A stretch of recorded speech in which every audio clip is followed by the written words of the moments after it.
प्रयोगशाला परिचारक भर्ती परीक्षा के लिए यह रैपिड रिवीजन का पार्ट 22 है। इस वीडियो में हम बायोलॉजी के प्रीवियस ईयर क्वेश्चंस का रैपिड रिवीजन करेंगे, क्विक रिवीजन करेंगे। चलिए स्टार्ट करते हैं। पहला प्रश्न है, टीबिया अस्थि में होती है। ये प्रश्न इस तरह है, टीबिया अस्थि किस में होती है? ठीक है,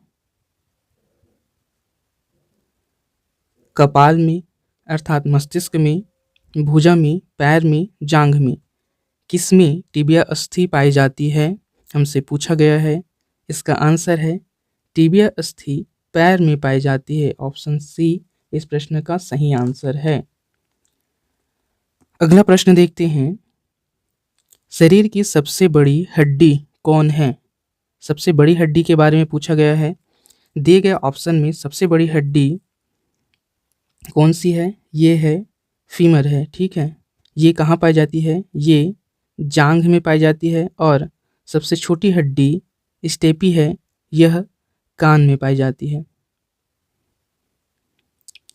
ये फीमर सबसे बड़ी भी होती है, ठीक है, और सबसे भारी भी होती है, अर्थात वजनदार भी सबसे यही हड्डी होती है। ठीक है, तो सबसे बड़ी और सबसे भारी हड्डी कौन सी है? फीमर हड्डी है, यह जांघ में पाई जाती है। अगला प्रश्न देखते हैं, मानव शरीर के किस अंग में हड्डियों की संख्या सर्वाधिक होती है?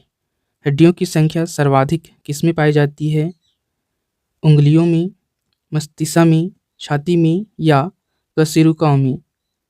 दिए गए ऑप्शन में से अगर हम बात करें सबसे अधिक हड्डियों की संख्या किस में पाई जाती है, तो हमारा आंसर ऑप्शन डी कशेरुकाओं में होगा। ठीक है, ऑप्शन डी कशेरुकाओं में हड्डियों की संख्या सर्वाधिक पाई जाती है मानव शरीर में। अगला प्रश्न है, मानव शरीर में फेशियल हड्डियों की संख्या होती है। चेहरे में कितनी हड्डियां पाई जाती है, ये पूछा गया है हमसे। दिए गए ऑप्शन है 5, 17, 8, 14। फेशियल हड्डियों की बात करें तो ये 14 है। ठीक है, फेशियल हड्डियों की संख्या 14 होती है। ऑप्शन डी इस प्रश्न का सही आंसर है। अगला प्रश्न है, मांसपेशी संकुचन में जब मांसपेशी क्या होती है? छोटी होती है, तो उसे कहा जाता है, जब मांसपेशी संकुचित होती है और संकुचित होकर जब वह छोटी हो जाती है, इस अवस्था में इसे क्या कहा जाता है? हमसे पूछा गया है। इसेंट्रिक, कंसेंट्रिक, आइसोमेट्रिक, इनमें से कोई नहीं। जब मांसपेशी में संकुचन होता है और वह छोटी हो जाती है, तब इस अवस्था को आइसोमेट्रिक कहा जाता है। Option C isometric. ठीक है, इस प्रश्न का आंसर है ऑप्शन सी आइसोमेट्रिक। अगला प्रश्न है, निम्नलिखित में कौन मानव शरीर में सबसे लंबी और सबसे भारी हड्डी है? इस प्रश्न को हम ऊपर देख चुके हैं। चलिए इसका आंसर आप हमें कमेंट में दीजिए।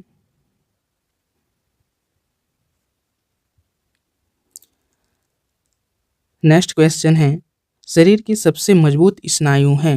शरीर की सबसे मजबूत स्नायु कौन सा है? लिगामेंट कौन सा है? पूछा गया है। रेक्टस फीमरस, सोलियम, स्टर्नोमस्टोइड या बाइसेप? शरीर की सबसे मजबूत स्नायु कौन सी है? इसका आंसर है ऑप्शन बी सोलियम। ठीक है, सोलियम शरीर की सबसे मजबूत स्नायु है, लिगामेंट है। अगला प्रश्न है, कोहनी की संधि को मोड़ने अर्थात फ्लेक्शन करने पर एवं विस्तार अर्थात एक्सटेंशन में कौन सी मांसपेशी सहायक होती है? पूछा गया है।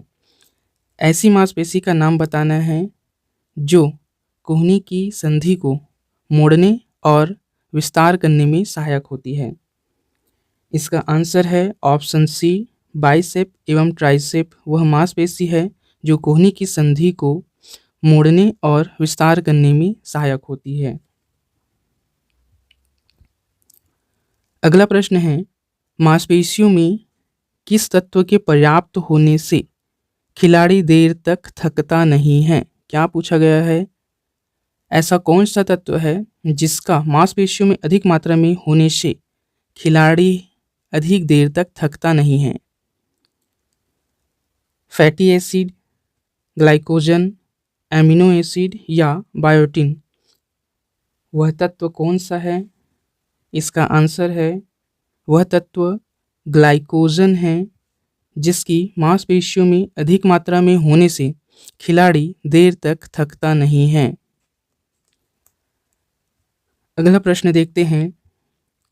मेरुदंड अर्थात वर्टिब्रल हड्डियों की संख्या होती है। वर्टिब्रल हड्डियों की संख्या पूछा गया है 33, 17, 35, 19। क्या है वर्टिब्रल हड्डियों की संख्या? वर्टिब्रल हड्डियों की संख्या 33 होती है, 33 होती है। ठीक। अगला प्रश्न है, त्वचा से प्रतिदिन पानी खर्च होता है लगभग। हमारी त्वचा से प्रतिदिन कितना पानी खर्च होता है? वह होता है 400 मिलीलीटर, 900 मिलीलीटर, 200 मिलीलीटर या इनमें से कोई नहीं। हमारी त्वचा से प्रतिदिन खर्च होने वाले पानी अर्थात वाटर की मात्रा है 400 ml। ठीक है, 400 मिलीलीटर हमारी त्वचा से प्रतिदिन पानी व्यय होती है, खर्च होती है। ठीक है, ऑप्शन ए 400 ml या 400 मिलीलीटर। अगला प्रश्न है, ह्यूमस हड्डी स्थित है। ये जो ह्यूमस हड्डी है वह कहाँ स्थित होती है? ऊपरी लिम्ब में, निचली लिम्ब में, पीठ में, इनमें से कोई नहीं।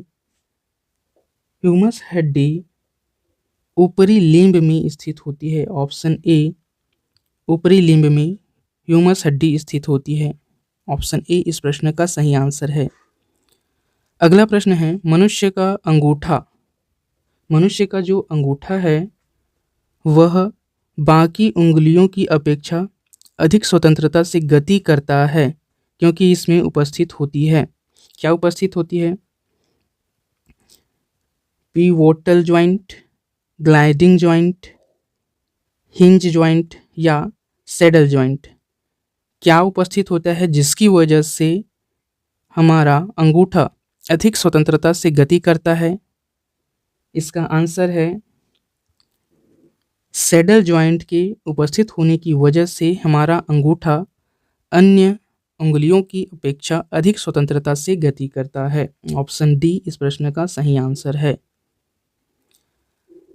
प्रत्यस्थ अर्थात इलास्टिक ऊतक जो हड्डियों को एक साथ पकड़े रहते हैं उन्हें कहते हैं।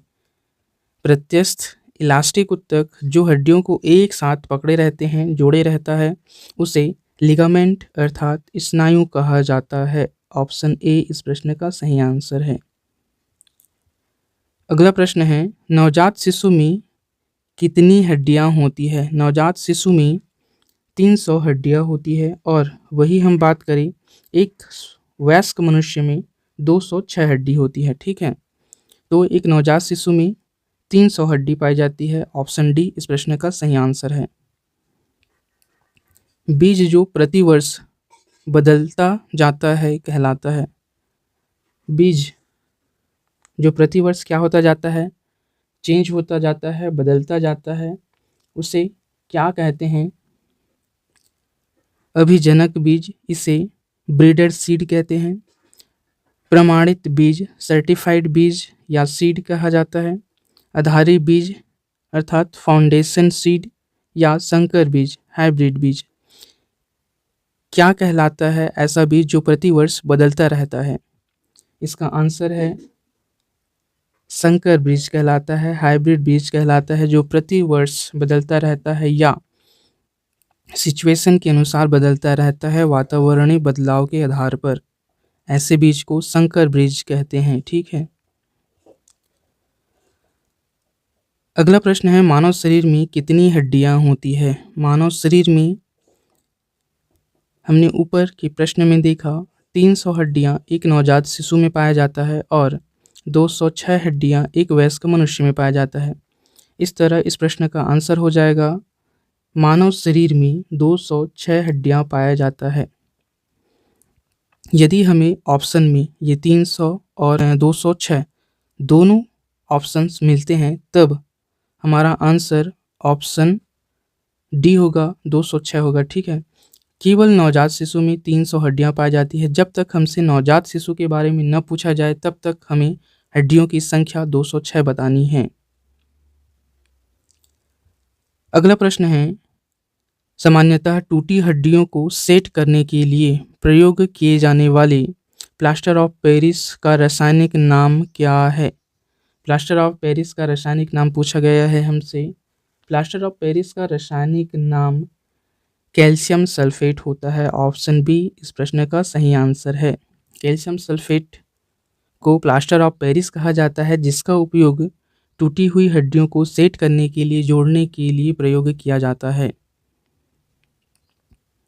अगला प्रश्न है, कैल्शियम की आवश्यकता निम्नलिखित में से किसमें नियमित है? कैल्शियम की आवश्यकता किसमें नियमित है पूछा गया है। कैल्शियम, ये जो कैल्शियम होता है, इसकी आवश्यकता हड्डियों के विकास के लिए नियमित होती है, ज़रूरत होती है। ठीक है, ऑप्शन सी इस प्रश्न का सही आंसर है। अगला प्रश्न देखते हैं, मानव शरीर में सबसे छोटी हड्डी कौन सी है? मानव शरीर में सबसे छोटी हड्डी कौन सी है? हमने ऊपर बताया है कि मानव शरीर की सबसे छोटी हड्डी कौन सी है और कहाँ पाई जाती है। चलिए इसका आंसर आप हमें कमेंट में दीजिए। यदि आपका कोई क्वेश्चन है या कोई एडवाइस है तो हमें कमेंट में लिख भेजिए। मिलते हैं आपसे अगले वीडियो में। Have a great day.